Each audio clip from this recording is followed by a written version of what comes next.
informal, cercanos. Perfecto, señor ministro. Entonces ya estamos en vivo en este momento a través de nuestra cuenta en Twitter.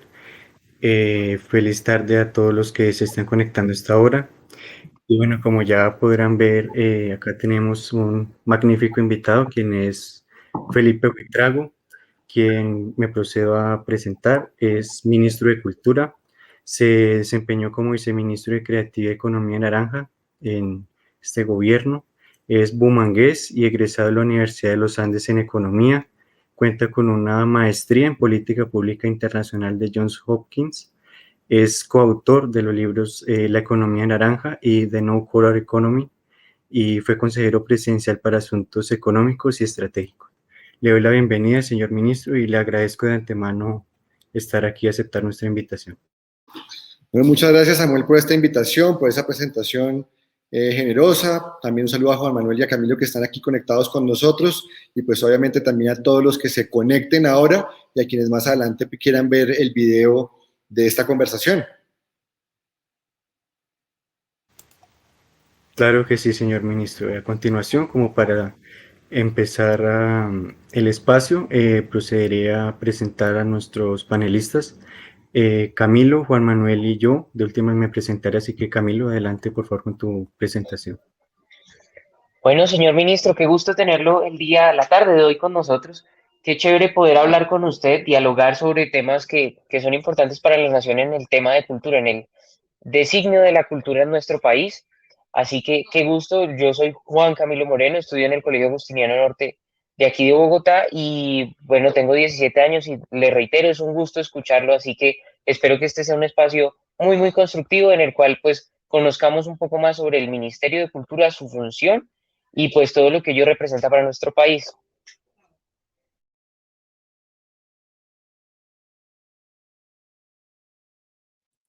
Juanma, creo que no tienes audio.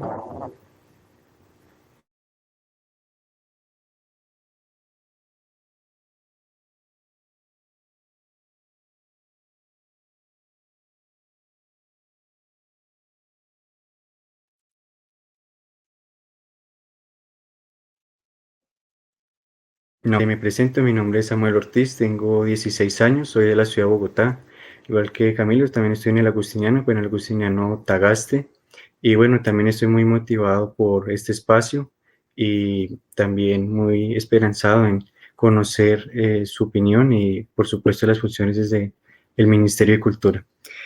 Para abrir paso, le cedo la palabra a Camilo, quien empezará con esta ronda de preguntas. Gracias, Samuel. Bueno, señor ministro, pues para empezar me gustaría preguntarle cómo se ha desempeñado la función del Ministerio de Cultura en esta pandemia. Porque si antes era un reto preservar la cultura en Colombia, llevársela a las poblaciones rurales, me gustaría saber cómo lo han venido haciendo en pandemia. ¿Cómo han ustedes comenzado desde el Ministerio de Cultura a llevar ese mensaje de preservar, de cuidar tradiciones, de todo lo que implica que un ministerio llegue a las regiones y particularmente en la pandemia, señor ministro? Bueno, muchas gracias, Camilo. Esa es una pregunta muy relevante por varios temas. Uno, primero, las funciones, la misionalidad del ministerio. El ministerio es el ente encargado de regir las políticas públicas para la cultura. Esto significa una multitud de cosas. Por un lado, en lo que significa la política pública para la cultura está la creación artística y cultural, lo que hacen los artistas, lo que hacen los gestores culturales promocionando la literatura, las artes, el teatro, la música, etcétera. Por otro lado, está lo que es la gestión del patrimonio, que es nuestra memoria. Hay material en los edificios, los bienes de interés cultural del ámbito nacional, como puede ser este edificio en el que me encuentro, el Ministerio de Cultura, que es un edificio patrimonial de 1906, que se llama el Palacio Echeverry. También, por ejemplo, el Museo Nacional, es una edificación que tiene esa connotación. También hay una cantidad importante de construcciones que tienen esa connotación de patrimonio material. Y está el patrimonio inmaterial, que es, por supuesto, nuestros carnavales, nuestras fiestas, nuestras artesanías. nosotros tenemos una cantidad importante de manifestaciones del patrimonio inmaterial que están protegidas. Entonces, las políticas se dirigen a estos dos temas. Naturalmente, llegar a territorios es difícil porque cuando estamos en Bogotá, pues vemos una concentración, por ejemplo, de estos bienes de interés cultural, los vemos además con frecuencia en buenas condiciones, en manos de entidades públicas como el ministerio, en manos privadas como algunos claustros universitarios, colegios o inclusive entidades privadas que tienen una edificación de carácter patrimonial que han mantenido muy bien. Piensen, por ejemplo, en el Hotel Casa Medina. Son edificaciones que tienen una protección y que se ven muy bien. Además, eso se mezcla con infraestructuras, los teatros, los museos, las casas de la cultura, los auditorios, los colegios en Bogotá, muchos de ellos tienen auditorios de muy buena calidad para el disfrute de la cultura y las artes. Pero cuando nos vamos a la periferia de la ciudad, nos vamos a municipios de categoría 4 y 5 y 6, con menos de 50.000 habitantes, algunos bienes patrimoniales en sitios que tienen una historia y una tradición larga no están en tan buenas condiciones porque los recursos disponibles son mucho más limitados, o porque la entidad pública es una entidad que tiene dificultades financieras. Ya no encontramos esos teatros, esos museos para la cultura. Una de nuestras misiones en los 24 años que lleva el Ministerio de Cultura existiendo ha sido precisamente la misión de descentralizar y de democratizar el acceso a la cultura. En ese sentido, pues se han hecho cosas muy importantes. Bibliotecas. En el año 2002, la entonces ministra de Cultura, María Consuelo Araujo, se puso la meta que le puso en ese momento el presidente Álvaro Uribe, le puso la meta de un gran programa nacional de lectura y bibliotecas. Y pasamos de menos de 200 bibliotecas públicas a más de 1.500 bibliotecas públicas en todo el territorio nacional. Hoy en día estamos ampliando el alcance de ese programa con el programa de bibliotecas rurales itinerantes, las BRI. Ya hemos implementado 300 de estas en diferentes corregimientos del país. Estamos en proceso de implementar 150 en este primer semestre y esperamos poder concretar otras 150 en el segundo semestre de este año para completar las 600 que nos pusimos de meta en el cuatrienio. Esto es muy importante porque esto lleva los libros a donde están los niños, donde están los jóvenes para hacer las tareas, pero también para los adultos mayores, por ejemplo, que quieren dedicar parte de su tiempo libre de ocio a la lectura, y también para los adultos que son curiosos y que también tienen esa deficiencia de acceso a la cultura. También hemos venido trabajando con diferentes municipios a lo largo de los últimos 20 años en establecer casas de la cultura, escuelas de música, espacios para la danza, y hemos ido construyendo una serie de infraestructuras en todo el país. Al mismo tiempo, hay infraestructuras privadas que también vienen expandiéndose. Las salas de cine. En el año 2013 en Colombia había algo así como unas 240 pantallas de cine activas en el país. Hoy hay más de 1.200. Ahora, pregunta de la pandemia, ¿qué es el coco? Cuando comenzó la pandemia hace poco más de un año, la entonces ministra Carmen Inés Vázquez tuvo que pedir que se cerraran más de 5.600 infraestructuras culturales en todo el país. Las bibliotecas, las salas de cine, las escuelas de danza, las casas de la cultura, los museos, los teatros, básicamente porque son espacios donde la cultura vive, pero también se celebra de manera aglomerada. Cuando hacemos cultura, perdón, generalmente tenemos que enfrentarnos o más bien, tenemos la delicia de hacerlo en compañía con amigos, con familiares y con desconocidos, y es precisamente por eso que la cultura es tan importante, porque genera cohesión social. Por eso es tan importante llevar la cultura y los espacios culturales a los territorios, para que allá también haya cohesión social, espacios donde podamos compartir dentro de nuestras diferencias de pensamiento elementos comunes que disfrutamos, como por ejemplo la música, la danza, el teatro, visitar un museo, etc. Esos 5.600 infraestructuras cerradas implicaron ponerle un freno en seco a muchas expresiones de la cultura. A eso hay que sumarle que en ese momento había más de 2.000 proyectos, más de 2.000 procesos culturales, fiestas, carnavales, cursos de formación, procesos de protección y promoción del patrimonio, que venían con recursos del ministerio, pero por la forma en la que estaban presentados, no eran viables en un contexto de pandemia, de encerramiento.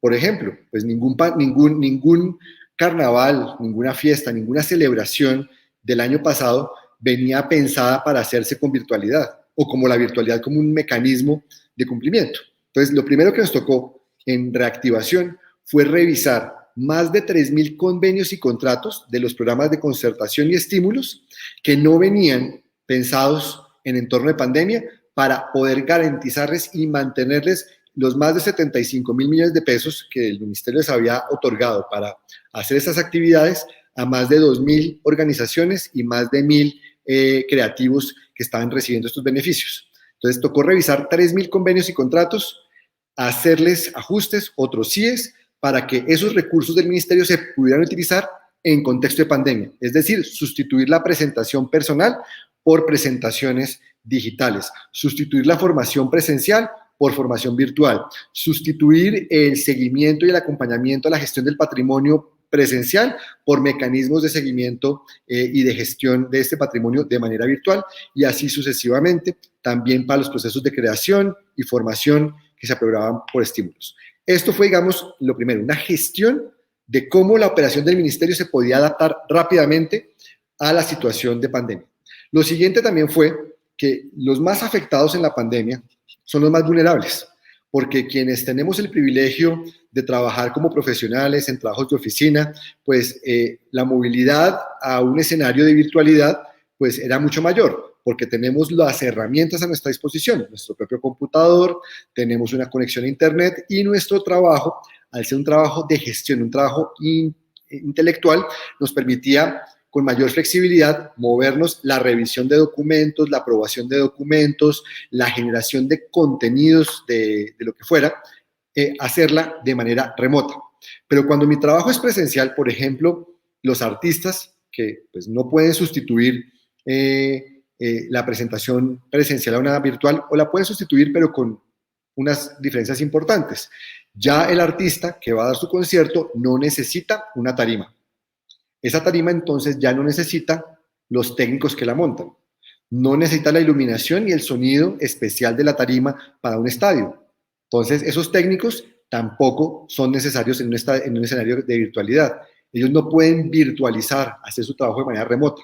Algunos pocos pueden ir a la casa de un artista, ayudar con el sonido, con la iluminación, pero deja de ser un trabajo que demanda cientos de personas. Entonces un concierto que antes demandaba una puesta en escena de 300, 400 personas, más todo el personal que necesita para la logística de acceso, baños, mantenimiento, limpieza, todo eso, se convierte entonces en un concierto que se hace desde la casa y necesita, pues, el artista, si son un grupo de artistas con producción, terminan siendo 10, 12 personas. Esto generó, por supuesto, una situación muy compleja y nos tocó empezar a buscar medidas de mitigación.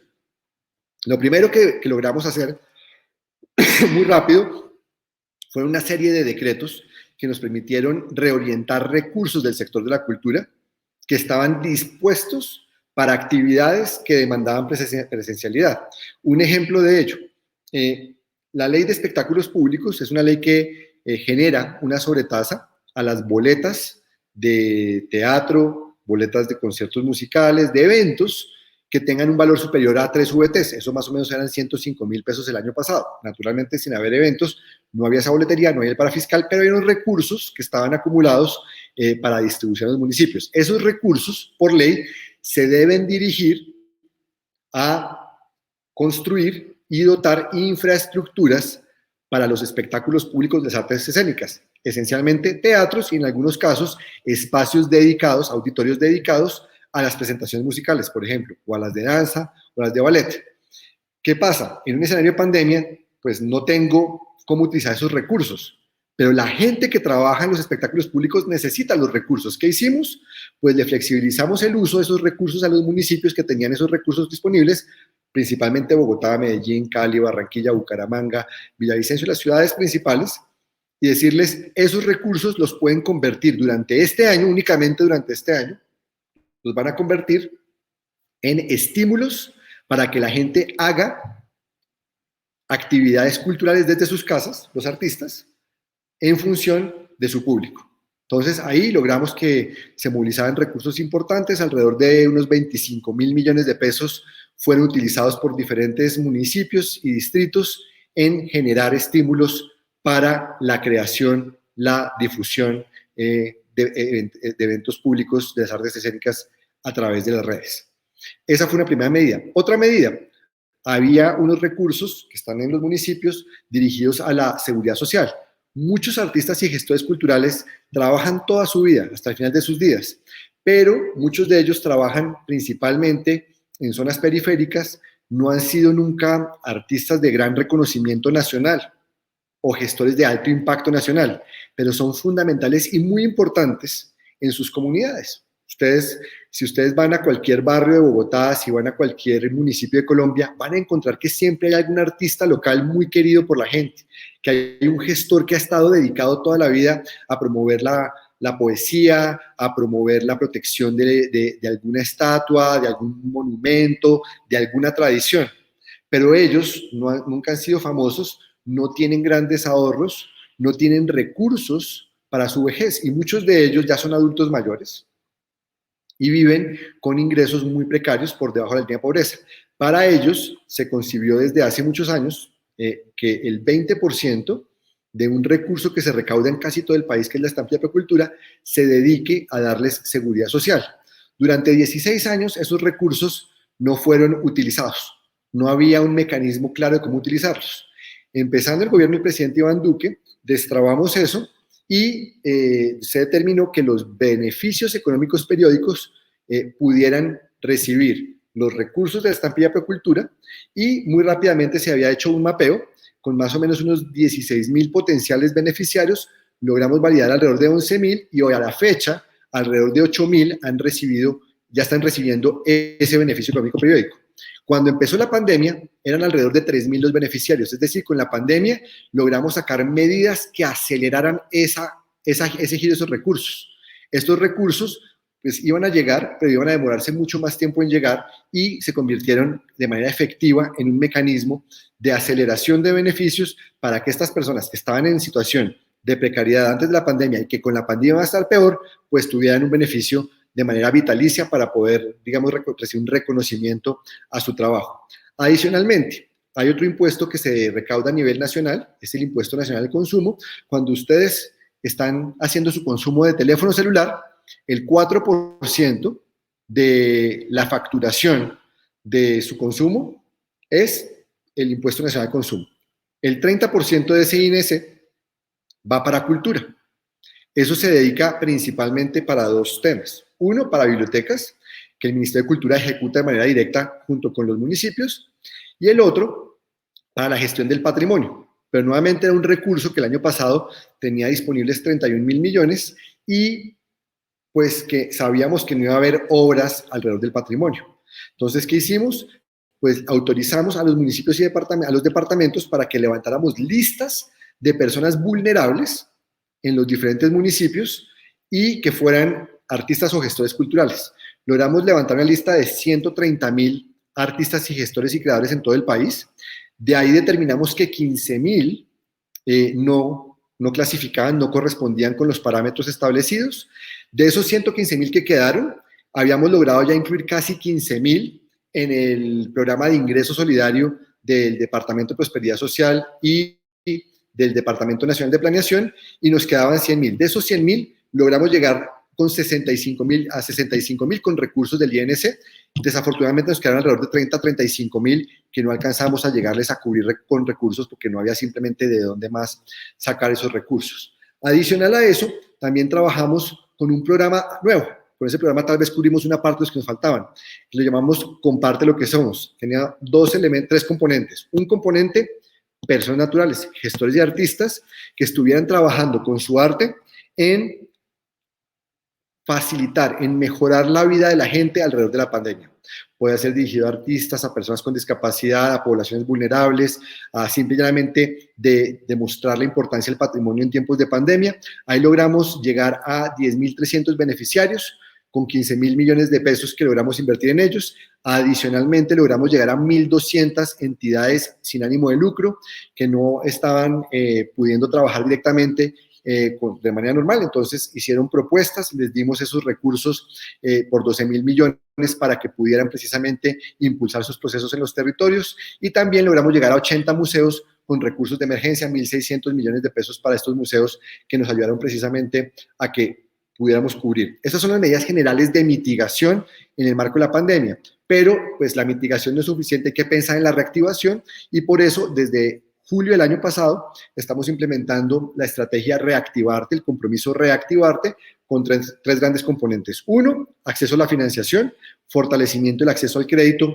en condiciones, con garantías, con tasas bajas, que son fundamentales para muchas empresas que crean muchos empleos en el sector. Lo segundo, un paquete de incentivos fiscales para la inversión o las donaciones privadas al sector de la cultura. Ahí tenemos un programa de rentas exentas, donde ya tenemos 535 empresas beneficiarias. Tenemos también un programa de atracción de inversión, donde ya tenemos 18 producciones internacionales que están creando más de 5.000 empleos de alto impacto en el país. Y también tenemos unos proyectos con beneficios de inversión, que ya tenemos 329 proyectos con inversiones por 304.000 millones de pesos.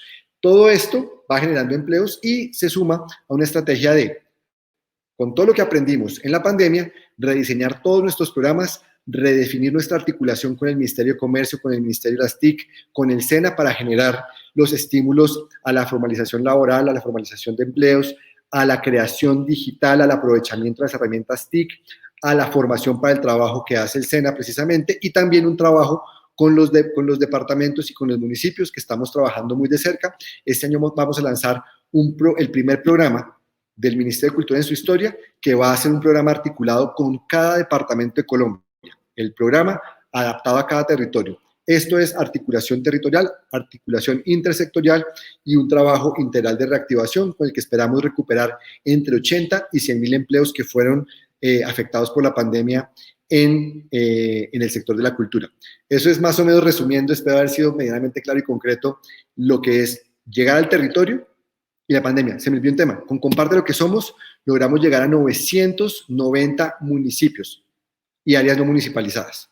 Esto quiere decir, llegamos a Bogotá, pero también llegamos a La Chorrera en Amazonas, llegamos a Guapi en el Pacífico, llegamos a los municipios del Baupés, llegamos a todos los 32 departamentos y al Distrito Capital, una cobertura nacional casi completa, tratando de democratizar precisamente el acceso a la cultura.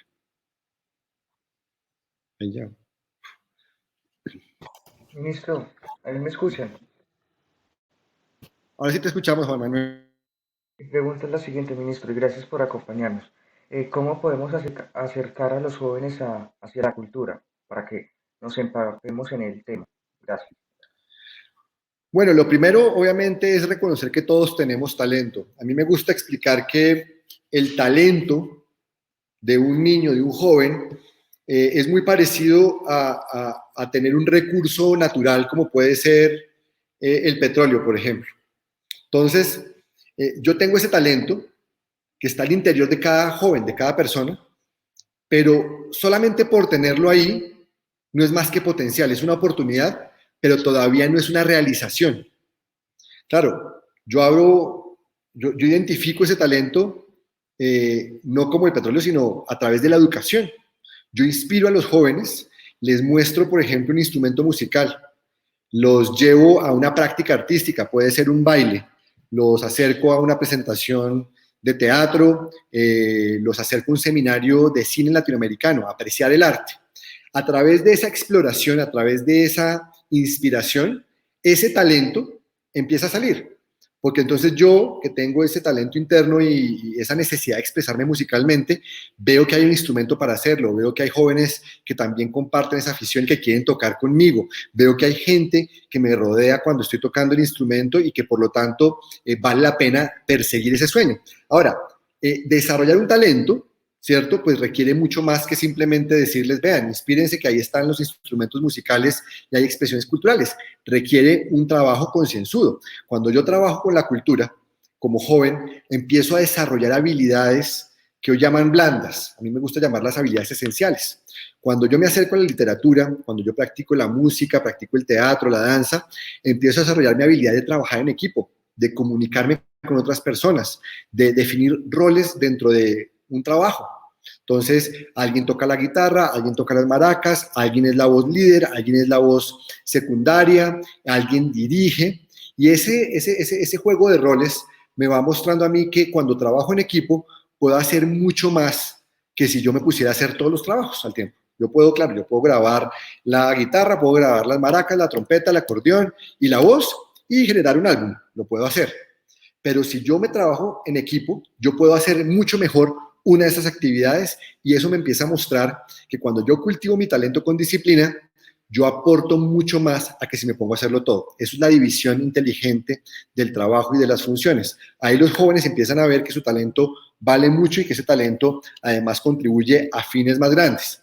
Si eso además lo puedo combinar con mostrar que quienes han trabajado su talento, quienes lo están desarrollando de manera organizada, tienen éxito. Por ejemplo, cuando yo muestro los jóvenes de una comunidad que dan presentaciones, que son celebrados por los demás en la comunidad, que algunos inclusive salen de manera exitosa en redes sociales, salen en televisión, graban su música, inclusive ganan dinero y viven de eso, estoy estimulando a que más jóvenes quieran descubrir su talento y así sucesivamente. Por otro lado, es muy importante que las habilidades que se desarrollan con la práctica cultural, pensamiento crítico, empatía, la capacidad de trabajar unidos para resolver problemas complejos, la resiliencia, porque claro, cuando yo cojo una trompeta la primera vez no me suena bonito y la segunda tampoco, me empieza a sonar bien por ahí en la vez 500 de mi esfuerzo.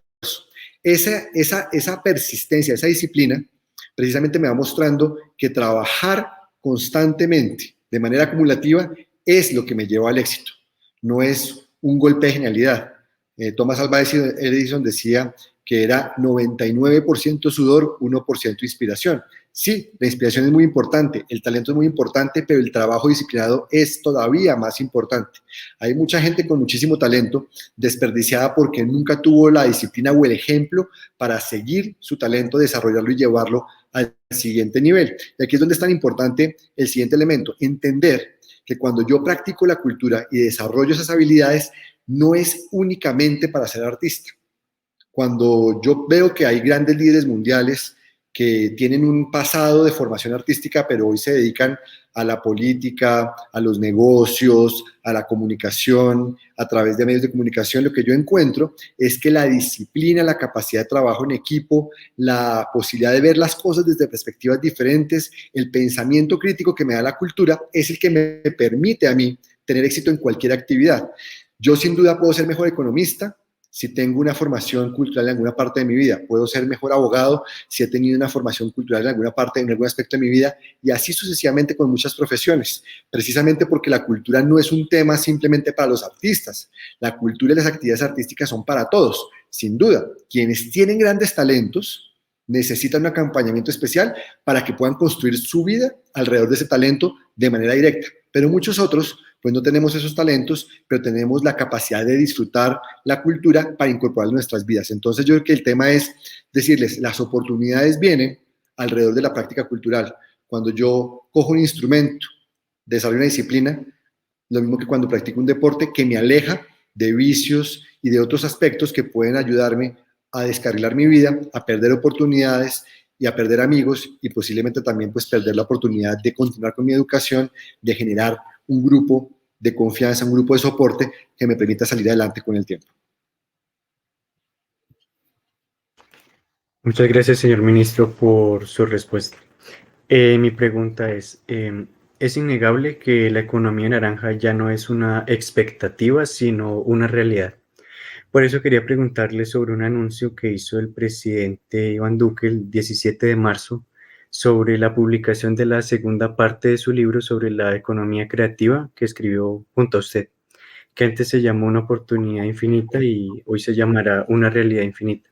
Mi pregunta es, ¿cómo fue el proceso creativo de esta segunda parte? Y si nos pudiera adelantar, ¿qué podemos ver en esta segunda edición?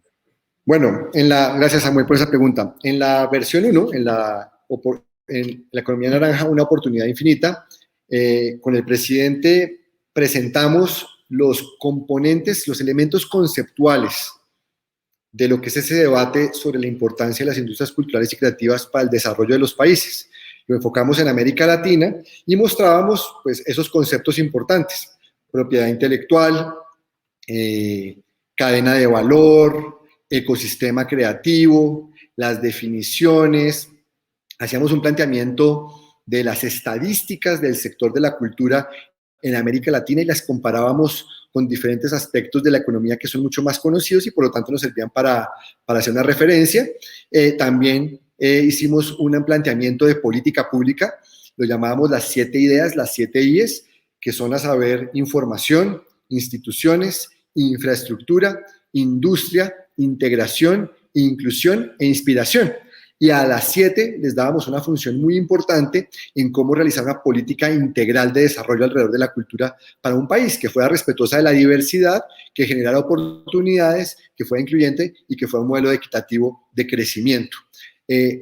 A esto que fue en su momento un planteamiento que además construía sobre las mejores prácticas que conocíamos en ese momento del Reino Unido, de Estados Unidos, de América Latina, de Asia, pues hoy lo contrastamos precisamente con lo que se ha hecho en Colombia. Esas mismas 7 I's ya implementadas, un fortalecimiento de los sistemas de información que tenemos en Colombia para entender la dinámica económica, de empleos, de comercio, de las industrias culturales y creativas. El fortalecimiento institucional, ahí tenemos la creación del Viceministerio de Creatividad y Economía Naranja. Al principio de la presentación les comentaba cómo el ministerio tiene esa misionalidad de trabajar en la parte de creación artística y en la parte de preservación de la memoria, el patrimonio. Pues bien, hoy tenemos esos 2 viceministerios claramente definidos. En el de creación, el de creatividad, tenemos la parte de creación artística, pero también tenemos todos los elementos que son para el soporte de que el creativo, como parte de una cadena de valor, pues encuentre los canales de producción, de distribución y finalmente lleguen a un público para que su quehacer creativo sea sostenible. A esto, pues también está el componente de infraestructura. Sin duda, en Colombia se viene transformando la infraestructura cultural y se ha fortalecido mucho en los últimos 20 años, pero también es cierto que nuestra infraestructura está muy concentrada en algunos centros urbanos y nos falta descentralizar esta infraestructura. Por eso las bibliotecas rurales itinerantes, por eso el fortalecimiento de algunos procesos de formación en los territorios, por eso un acompañamiento a los municipios para que formulen mejores proyectos sostenibles en su gestión que les permitan tener esa infraestructura.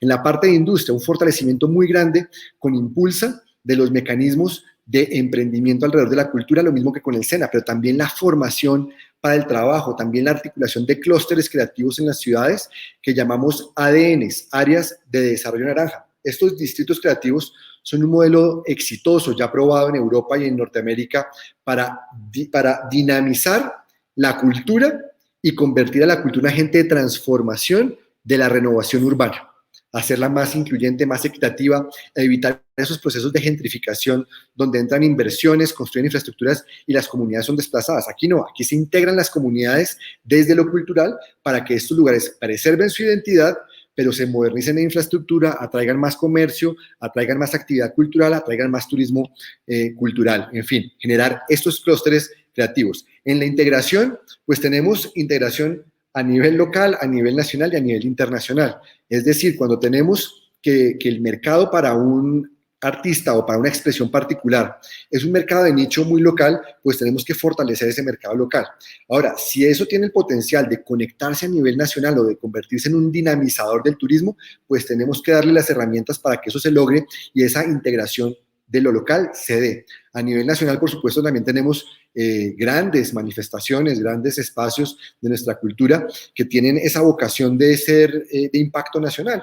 Tenemos entonces que facilitar que haya esa conexión de esos mercados para que a nivel nacional pueda accederse y se genere sostenibilidad para esos procesos. Y algunos, mucho menos numerosos, tienen ese potencial de ser fenómenos globales, fenómenos internacionales. Pues bien, tenemos que tener articulados todos esos mecanismos para que a esos artistas, esos creadores, pues tengan el potencial de conectarse. Y finalmente está en la inclusión, que es precisamente ese poder que tiene la cultura de crear cohesión social. Cuando hacemos intercambio cultural, cuando hacemos el uso de las herramientas de la cultura en los territorios, por ejemplo, creamos algo maravilloso que es tejido social. Ese tejido social realmente, si ustedes lo piensan, es cuando yo dialogo con cualquiera de ustedes tres, ¿cierto? Hablo con Samuel, por ejemplo, de música, y a ambos nos gusta la música clásica, pero a Samuel no le gusta el reggaetón y a mí no me gusta el hip hop. Luego hablo con Camilo y a Camilo le fascinan las artes escénicas. Además, es particularmente interesado en la ópera. A mí me gusta más el ballet, pero ambos compartimos que el teatro contemporáneo tiene sus cosas interesantes y que la danza contemporánea también nos parece chévere. Y con Juan Manuel, ambos tenemos una pasión por el audiovisual, pero a Juan Manuel le gustan las películas de terror y a mí me gustan las películas de comedia romántica. Fíjense que tenemos en común que a ustedes tres y a mí nos gustan diferentes disciplinas y expresiones de la cultura, pero nos gustan de manera diferente. Ahora, entre ustedes tres hay mismas similitudes en que nos gusta, en que les gustan las disciplinas, pero tienen diferencias. Y en algunas nos vamos a parecer más, se van a parecer más a mí, otras se van a parecer más a Camilo y así sucesivamente. Cuando vemos ese puente que tenemos entre cada uno de nosotros, se entrelazan. Eso es como una tela. Ese es el tejido social. Ese diálogo que podemos construir en una comunidad. Lo que tengamos en común, lo que nos distinga como valores que pueden ser el respeto por la propiedad privada, el respeto por la vida, el respeto por la libertad de expresión, eso se convierte en nuestra identidad. Esa identidad además se manifiesta, por ejemplo, en un carnaval que tengamos nosotros. El carnaval de los que estamos aquí conectados y nosotros celebramos anualmente esa fiesta de nuestros valores alrededor de bailar juntos.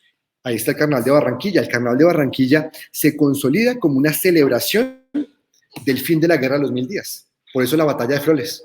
La Batalla de Flores es una celebración del fin de la Guerra de los 1000 días. Y esa Batalla de Flores se ha convertido ya durante más de 100 años en un patrimonio en el cual celebramos la convivencia. Por eso a la Batalla de Flores sale todo Barranquilla a celebrar que tenemos una ciudad en la que hay una convivencia, hay un respeto por el otro, por las diversidades, por las diferencias, y por eso nos disfrazamos, bailamos y pues compartimos ese espacio común.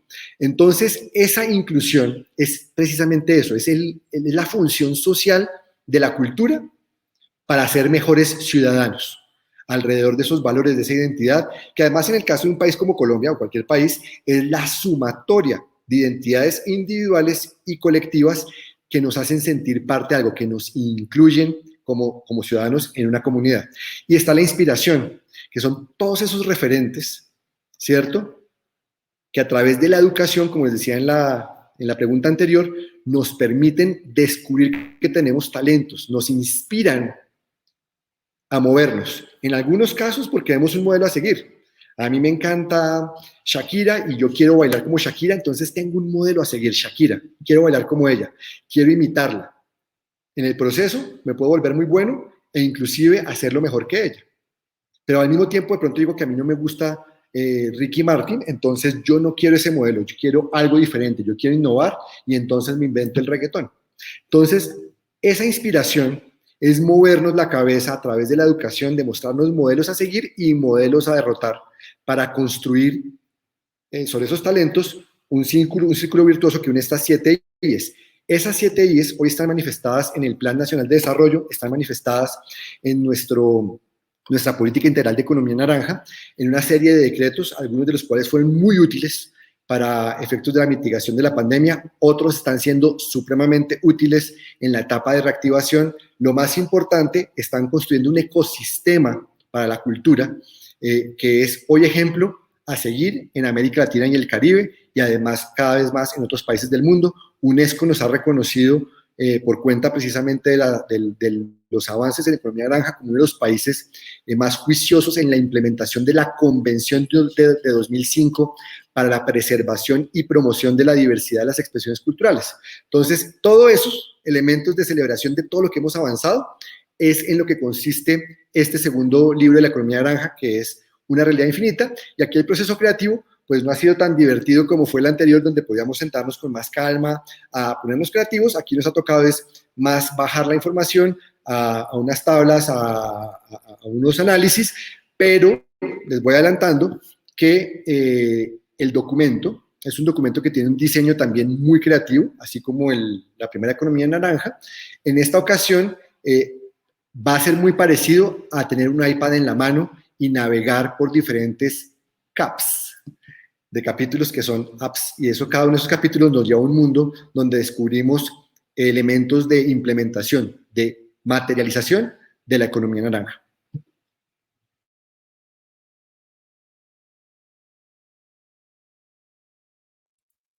Gracias, señor ministro, por su respuesta y adelante, Camilo. Sí, señor ministro, qué bueno hablar de todo esto que muchas veces lo desconoce la gente y entonces es muy bueno escucharlo de parte suya de todo lo que viene adelantando el ministerio. Pero, señor ministro, a mí me gustaría preguntarle por algo. Hace más o menos unos 5 meses se aprobaba el presupuesto general de la Nación y le daban una buena noticia a todos, todo lo que depende del ministerio, porque se aumentaba, tienen el presupuesto más grande de la historia que se le ha asignado a esa cartera, la cartera de cultura. Entonces eso es algo que en lo cual ha venido avanzando este gobierno. Y me gustaría preguntarle, señor ministro, es si, ya que usted ha trabajado en el BID, el presidente Iván Duque ha trabajado también en la banca multilateral, ¿hay un apoyo de la banca multilateral a la cartera de cultura en Colombia? Y si estamos exportando talento colombiano a otras partes del planeta, que pues por supuesto es también muy importante. Y me gustaría saber, señor ministro, ¿de qué forma se hace ese llamado a las personas que creen, bueno, yo quiero comenzar en el ámbito del arte, del baile, de todo ese tipo de cosas, y que de una u otra forma dicen, pero es que yo no encuentro tal apoyo? ¿De qué forma le están llevando a la gente el mensaje de la cultura en Colombia, señor ministro? Bueno, ese es un trabajo que siempre es constante y que los recursos, por muy generoso que haya sido el Congreso, nunca son suficientes para las necesidades, mucho menos en tiempos de pandemia. El presupuesto que tenemos sin duda es un muy buen presupuesto, pero pues los proyectos y las obligaciones que tenemos se consumen esos recursos. Tenemos que impulsar infraestructuras culturales que son esenciales en diferentes partes del país. Hemos fortalecido, eso sí, el programa de estímulos para llegar a más creadores. Estamos trabajando de la mano en los departamentos, como les he anticipado, para hacer unos programas de estímulos locales donde podamos llevar recursos rápidos a los territorios. Hemos democratizado el acceso al programa de concertación. El año pasado en concertación tuvimos una cobertura de 470 municipios con 2.250 proyectos. Este año llegamos a una cobertura de 743 municipios con 3.200 proyectos. También el año pasado tuvimos una cobertura del programa de salas concertadas, esto es para los teatros del país. Llegamos a 116 salas con 2.700 millones de pesos. Este año vamos a llegar a 145 salas y 30 carpas de circo. Es decir, casi 70 espacios adicionales y vamos a llegar con 5.000 millones de pesos. Vamos a llegar a más partes del país. Pero obviamente cuando los jóvenes quieren entrar a la cultura, pues se encuentran con una barrera, y es que todos estos proyectos y programas son convocatorias. Y en las convocatorias de alguna manera hay un concurso. Y ese concurso generalmente es para el que presenta la mejor propuesta. Y cuando uno está empezando, pues no tiene, digamos, esa posibilidad. Aquí es donde es muy importante un proyecto o un programa que se llama Comparte lo que somos, donde yo comparte lo que somos, no, Colombia Crea Talento, es la convocatoria de CoCrea. Esa convocatoria es una convocatoria mucho más abierta, donde es suficiente para presentarse con contar con un año de experiencia en el sector. Es decir, si yo ya estoy practicando mi arte, mi cultura y puedo demostrar lo que yo hago parte de un grupo o lo que sea, ya puedo empezar a participar. Eso sí, tengo que ser mayor de 18 años, pero puedo ser persona natural, puedo ser persona jurídica, y el proyecto no entra a un concurso, sino una evaluación de pertinencia, es decir, que lo que yo estoy proponiendo tenga que ver con cultura, con creatividad, con emprendimiento creativo. 2, que lo que esté presentando sea viable. O sea, que lo que esté planteando es algo que se puede lograr. Y lo tercero, que sea consistente.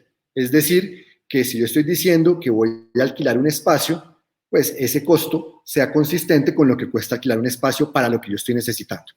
No me van a evaluar qué estoy diciendo, ni cuál es el contenido de mi proyecto, ni si soy más alto, más bonito, si soy de grupo étnico. Eso sí, los que vienen de grupos étnicos, los que vienen con personas con discapacidad, los que están enfocados en equidad de género, les doy un puntico adicional por aquí y por allá. Los mejoro ya se hago una acción afirmativa. Pero todo el mundo puede participar y cualquiera que pase de 80 puntos sobre 100 califica.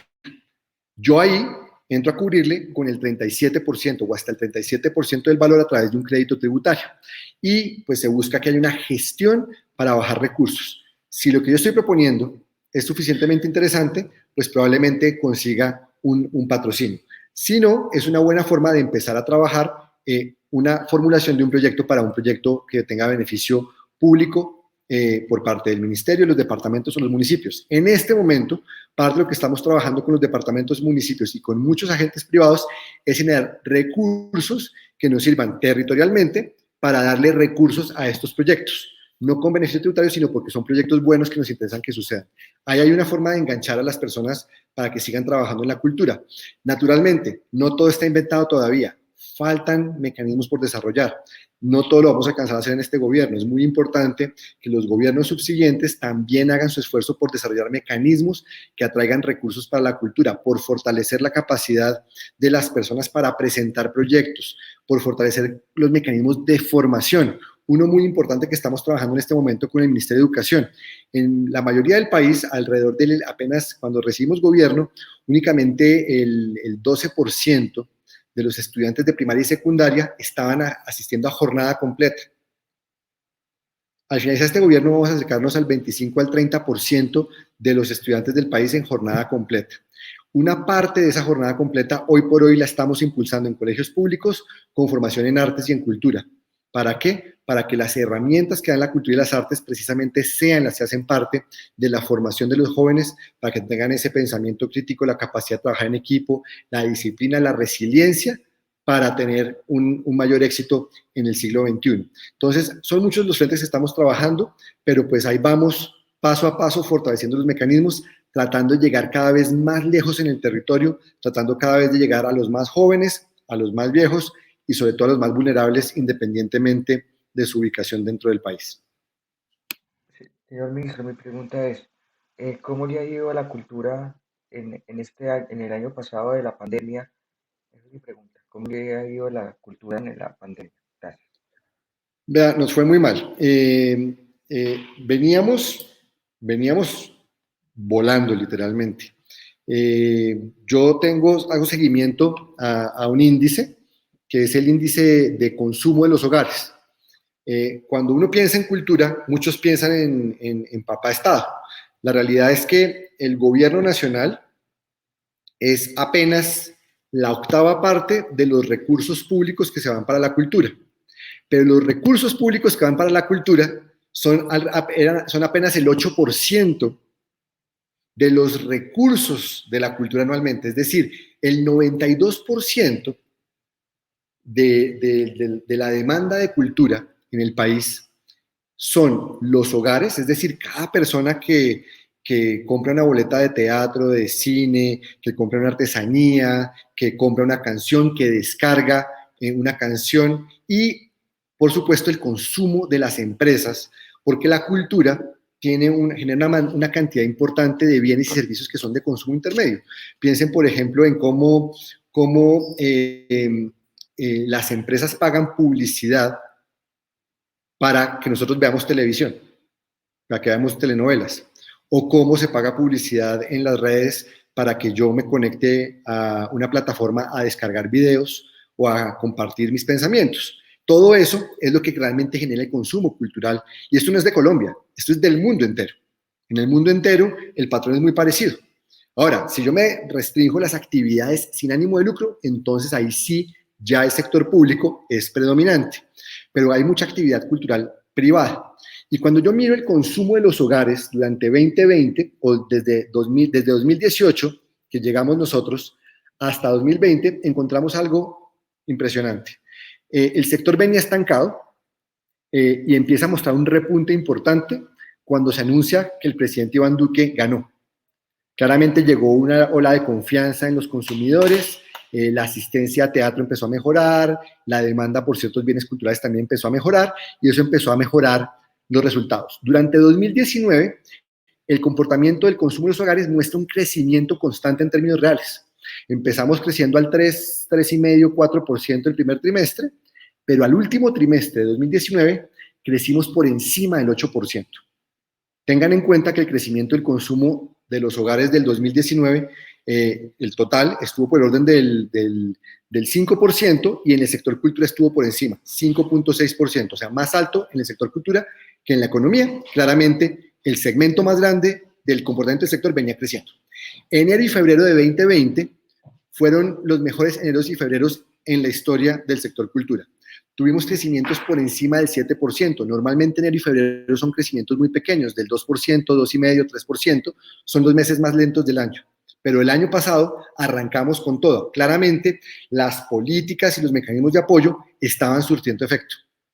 Llegó la pandemia y cerramos las 5.600 infraestructuras que les digo. No se puede hacer conciertos, todo el mundo para sus casas. El consumo de marzo y abril del año pasado cayó 60% frente a 2019. Esto, por donde ustedes lo miren, es una tragedia. Precisamente eso fue lo que nos llevó a hacer un montón de acciones de mitigación que pues sabemos que no llegamos al 100% de la gente, sabemos que no llegamos a salvar al 100% de los empleos ni al 100% de las empresas de la cultura, pero todo lo que hicimos, sin duda, salvó empleos, salvó empresas y preservó la calidad de vida de muchísimas personas, precisamente para empezar a ver una recuperación lenta.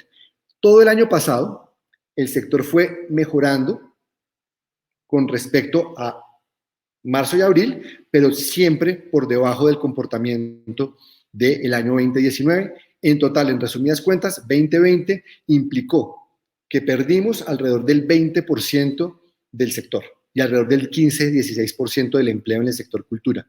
Esto es muy malo.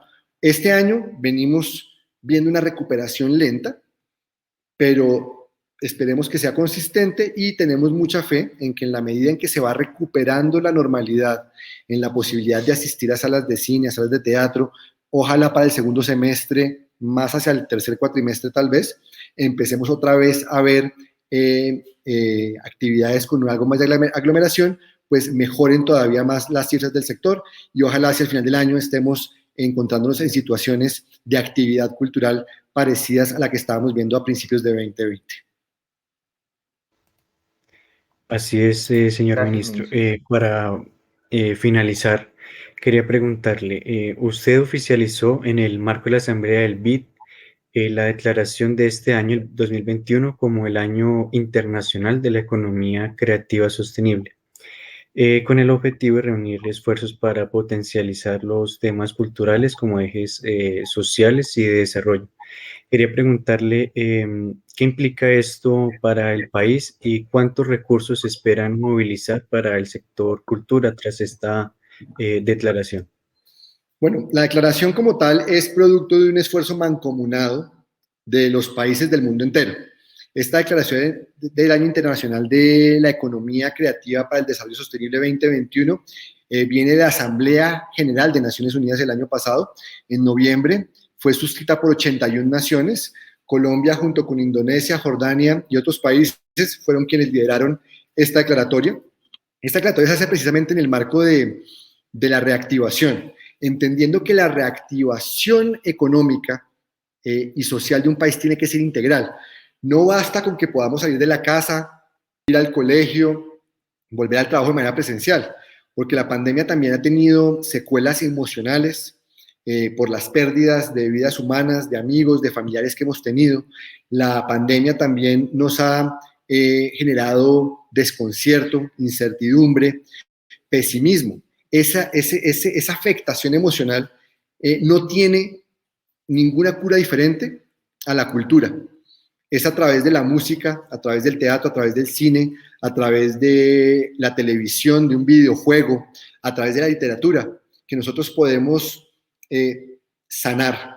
A través de celebrar conjuntamente un carnaval, es que sanamos como sociedad y nos movemos hacia el futuro. Entonces, esa declaratoria es intencional de muchos países, entendiendo que nuestra recuperación, nuestra reactivación económica tiene que ser integral y tiene que tener la cultura como protagonista. Ya les había mencionado el compromiso Reactivarte del presidente Iván Duque. Ese compromiso es una estrategia diseñada para movilizar alrededor de 2 billones de pesos en inversiones para la recuperación de 80.000 a 100.000 empleos en el sector de la cultura. Ese es nuestro compromiso como Ministerio de Cultura, como Consejo Nacional de Economía Naranja, que no le he mencionado en esta conversación, pero no trabajamos solos, trabajamos articulados con el Ministerio de Comercio, el Ministerio de las TIC, con el Ministerio de Educación, con el Ministerio de Hacienda, con Planeación Nacional, con el DANE, con FINDETER, con el SENA, con el Ministerio de Trabajo, para de manera integral reactivar el sector, y nuestra meta es que entre recursos de préstamos, las inversiones públicas, las inversiones privadas, logremos durante 2021 movilizarle para el sector cultura 6,5 billones de pesos que nos permitan recuperar el terreno perdido de 2020 y de esta manera que al final de este año estemos en una situación similar a la que estábamos cuando estábamos antes de la pandemia o lo más cerca posible para que la esperanza vuelva, no solamente en el sector cultura con las oportunidades de trabajo, sino en la sociedad en general, porque solamente si la sociedad en general empieza a ver a sus músicos tocando, empieza a ver a sus artistas actuando, empieza a sentir las celebraciones de nuestro patrimonio inmaterial en las calles, es que vamos a sentir que efectivamente hemos superado lo peor y que podemos trabajar enfocados en construir un mejor país, aprendiendo las lecciones de la pandemia, sanando las heridas de la pandemia, eso sí, recordando a quienes nos han dejado y honrando su memoria, celebrando con alegría, celebrando con optimismo un mejor futuro para todos los colombianos. Muchas gracias, señor ministro, por su respuesta y por ya casi la hora completa conversando con usted. Creo que fue un espacio bastante productivo, bastante interesante, donde no solo fuimos escuchados por usted, sino aprendimos. Pronto quien quiera dar palabras finales, Camilo y Juan Manuel, y luego tomamos la foto.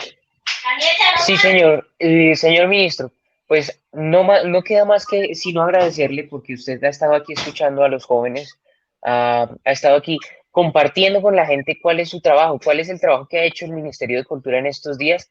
Así que hay que agradecérselo y está haciendo usted una gran labor, señor ministro, y hay que reconocerlo. Así que le doy muchas gracias por acompañarnos el día de hoy y pues nada, ojalá lo podamos volver a tener aquí en un espacio de estos para dialogar sobre su cartera. Muchísimas gracias, señor ministro. Gracias, Camilo. Ministro, muchas gracias por acompañarnos el día de hoy. Fue un privilegio tenerte y felicidades en esa cartera. Muchas Muchas gracias. gracias. Gracias, Juan Manuel. Quisiera Listo, dejarlos con una reflexión final. ¿O Samuel va a decir algo? No, adelante, ministro. No, una reflexión final. Hoy hemos hablado de muchos temas de lo que hace el ministerio, cómo hemos venido trabajando, la situación dificilísima de la pandemia, pero la reflexión es alrededor de una historia que me gusta contar mucho porque para mí significa mucho y me parece que dice muchas cosas importantes. Hay una historia de la cultura cherokee, que es de un abuelo que conversa con sus nietos y les cuenta que en su interior él siente que hay una lucha a muerte, una lucha feroz entre dos lobos. Un lobo es la oscuridad, es el odio, es el miedo, es el pesimismo.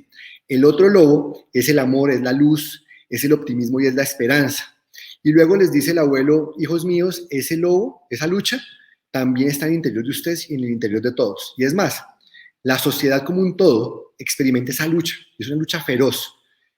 Y los niños, los nietos, pues obviamente curiosos, asustados, inquietos, le preguntan al abuelo, abuelo, abuelo, ¿y cuál lobo va a ganar esa batalla? Y el abuelo, pues con su sabiduría, su experiencia, su cariño, les responde diciéndoles, hijos míos, ganará el lobo que ustedes alimenten. Estamos viviendo momentos inciertos y podemos caer muy fácilmente en el pesimismo y sin querer alimentar ese lobo de odio y de oscuridad que puede destruirnos. Pero si nos atrevemos a ser optimistas, a creer en el futuro, vamos a trabajar por ese futuro y vamos a hacer realidad que el país sea mejor. No va a ser fácil, va a demandar mucho esfuerzo, mucha disciplina y muchos sacrificios. Pero si alimentamos ese optimismo, pues podremos tener más amor, más luz para todos en este país. Excelente reflexión, señor ministro, y gracias por compartirla con nosotros. Y ya antes de despedirlo, queríamos tomarnos una foto con usted para subirla a nuestras redes sociales, así que nos preparamos y quien quiera tomar la foto, por favor.